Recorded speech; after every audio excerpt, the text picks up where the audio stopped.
Now, sleep, brothers and sisters, is a suspended state of consciousness.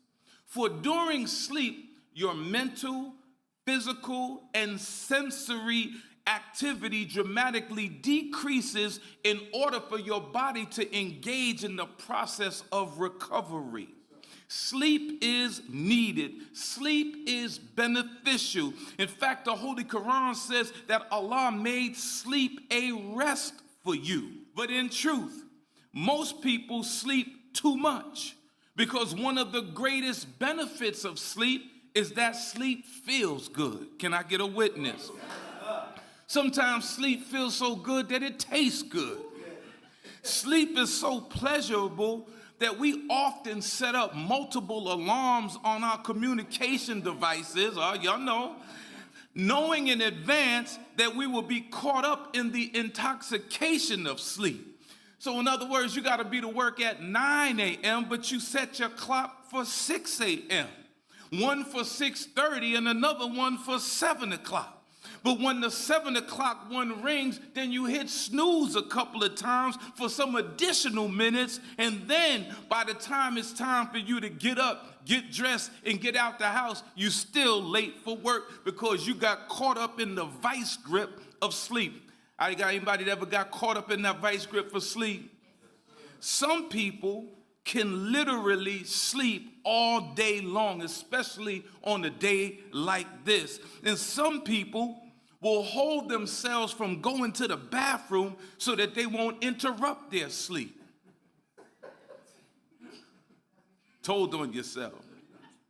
Even as Muslims, we are reminded in the call to prayer, as-salatu khairun minanum, which is translated to prayer is better than sleep.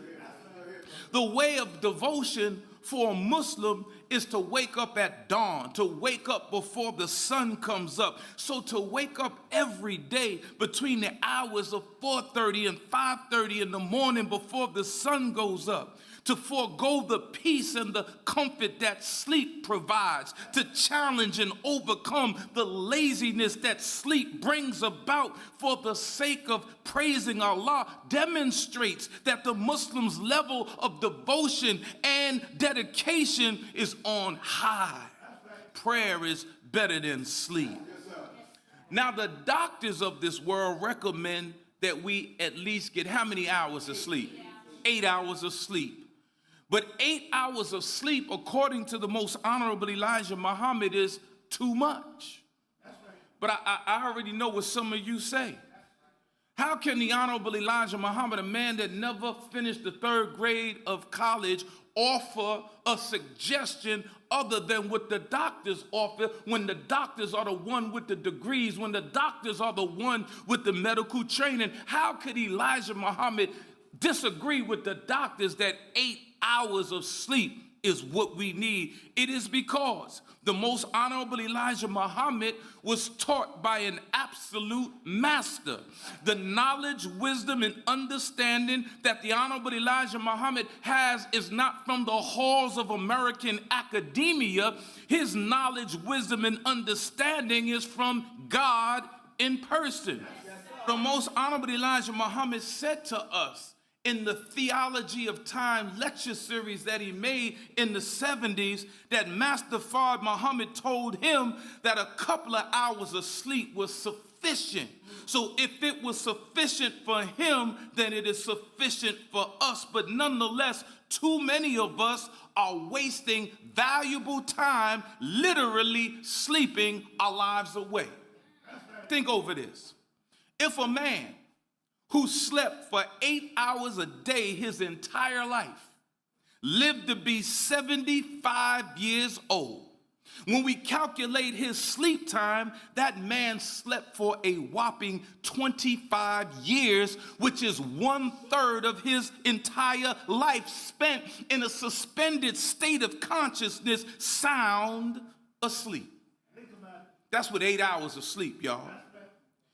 But if that same man who lived to be 75 years of age, instead of sleeping 8 hours a day, only slept 6 hours a day, just 2 hours less, instead of sleeping for 25 years of his life, he would have slept only 18 years and 8 months of his life, giving him an additional 6 years and 4 months of time. An additional 6 years and 4 months to study, to pray, to work out, to read, to solve a problem, to master something monumental. And if that same man who lived to be 75 years of age only slept 4 hours a day, for I heard the Honorable Elijah Muhammad say we only need 4 to 6 hours of sleep. When you calculate his sleep time with 4 hours of sleep, he would have only slept 12 and a half years of his 75 years of his life. Too many of us are wasting valuable time by excessively sleeping, time that you could never get back. All praise is due to Allah.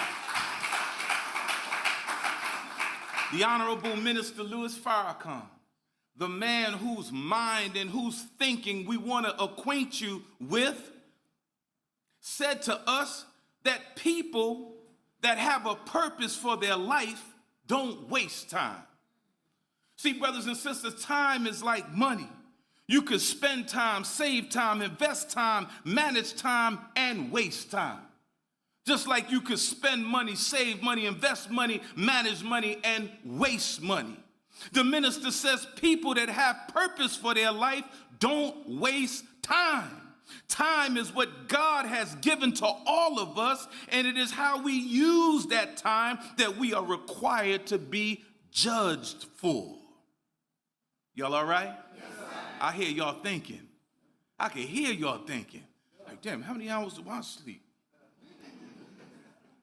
So when you have a purpose in your life, you don't require nor do you desire to sleep too much, because sleep takes you away from your mission. When you have a purpose, you go to bed with a mission on your mind, and you wake up with that mission on your mind, because your mission and your purpose is that which drives you. It's that which compels you to maximize the fleeting time that we all have in our lives.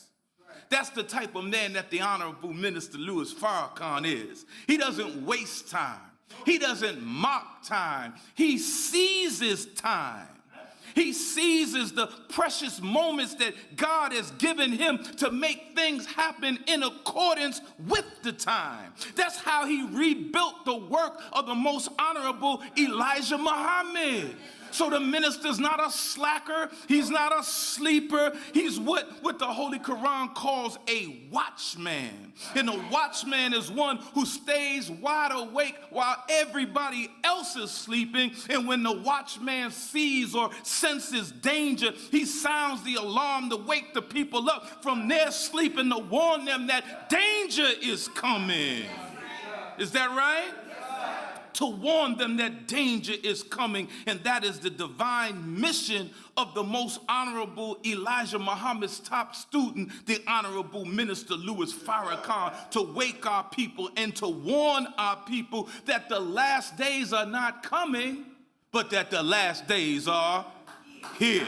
All praise is due to Allah.